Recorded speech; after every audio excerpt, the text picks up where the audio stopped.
We all know The Jungle Book, right? That classic story about the kid raised by wolves.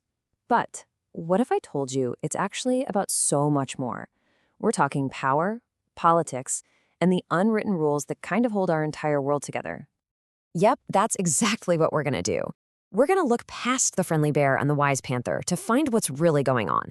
Think hidden rules, deep questions about who you are, and even echoes of a massive empire, all tucked away inside this so-called children's book. All right, so first things first. Let's do a quick recap of the story we all think we know. You know, the one about the kids stuck between the world of humans and the world of animals. So it all kicks off with this wild moment. Father Wolf is just out doing his thing, hunting, and boom, he finds a human baby, a man cub. This little guy is Mowgli, of course, and him showing up in the jungle, well, it changes everything. From that moment on, Mowgli's whole life is this struggle to fit in. He gets adopted by the wolf pack, and he's got his mentors, right? Baloo the bear, Bagheera the panther. But at the same time, he's always being hunted by the tiger, Shere Khan, who just wants him gone. The crazy part is, in the end, he's an outsider everywhere. He doesn't belong with the wolves, and he doesn't belong with the humans. He's stuck. Okay, so that's the basic plot. But where did the story even come from? The backstory behind how it was written is, well, it's definitely not what you'd think. Check this out. It's kind of mind-blowing. Rudyard Kipling, he wrote these stories about the sweltering, humid Indian jungle while he was shivering in a tiny cottage in Vermont. Yeah, Vermont, during a brutal winter with snow piled up to the windows. He was literally writing about a hot, sunny place he remembered just to escape the freezing cold reality outside. And you gotta understand the timing here because it's a huge deal. Kipling was born in India when it was a British colony. He wrote this book in America, and all of this was happening right when the British Empire was at its absolute peak, ruling like a quarter of the globe.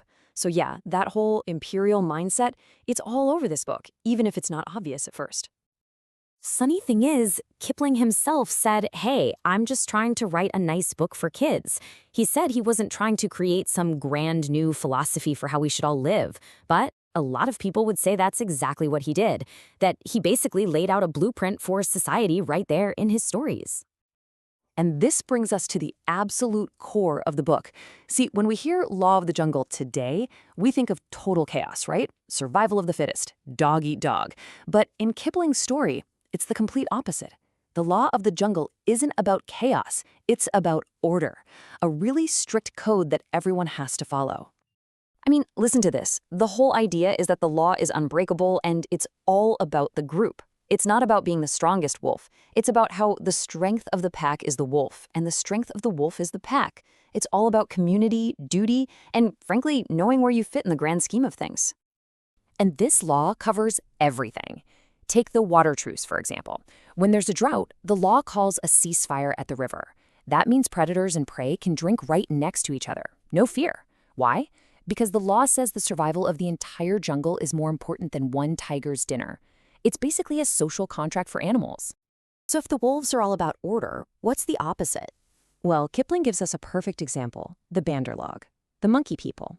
They have no law. They're total chaos. They just chatter and boast and forget what they were doing a second ago. And because they have no rules, everybody else in the jungle kind of looks down on them. This description of them as being totally lawless, it's pretty pointed, right?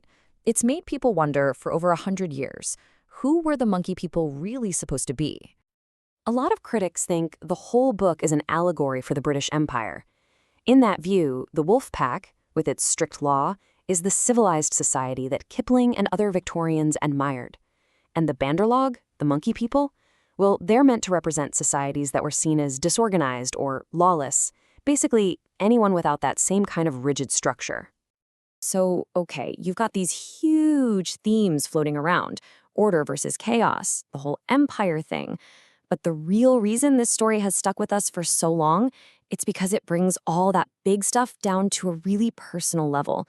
It's about the pain of not fitting in, and that search for who you're really supposed to be. Yeah, forget all the politics for a second. The real emotional heart of the story, the part that really hits you, is when Mowgli finally has to face the truth. That he doesn't belong anywhere. The wolves kick him out because he's human, the humans reject him because he's from the jungle, he's totally alone. And that feeling of being caught between two worlds with no place to call home, man, that's something a lot of us can understand. And that right there is the core of it. That's why Mowgli's story still hits home, especially when you're young, trying to figure out your place in the world. It's that classic struggle of trying to fit into different groups, deal with what everyone expects of you, and just find your pack, find where you belong. Which kind of leaves us with one last thought to chew on. Think about it. Every group you're a part of, your school, your friends, your family, it has its own set of rules, right? Its own law. So, what's the law of your jungle? And the big question is, do those rules actually make everyone in the group stronger?